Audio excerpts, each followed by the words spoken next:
Tayo is, I remember yung sinabi ng first speaker kanina, yung strive harder. Sinabuhay niya yun yung strive harder. Kasi natatandaan ko yung career niya. Although he graduated accountancy siya, maiksi lang yung career niya sa accountant.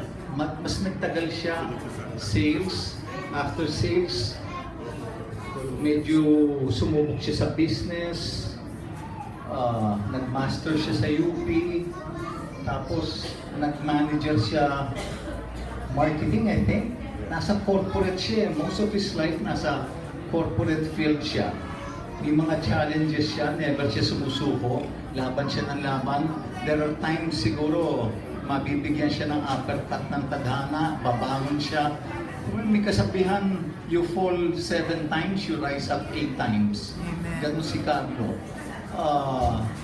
Ganun siya. Never say die siya. Strive hard siya na strive hard. He makes sure there's food on the table. Tapos kung kailan may edad na siya, parang, I don't know, tadhana, napunta siya sa academe. Nagturo siya. If you say that's 2011, so he must be 50 years old. Doon nag-start siya ng career niya sa academe.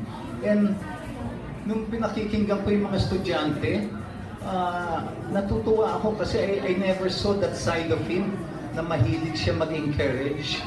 I personally never saw that side of him. So it just shows to prove na when he found his second career in academe, talagang nandun yung passion ni Kayo sa academe. Yeah. It's one career that he really enjoyed.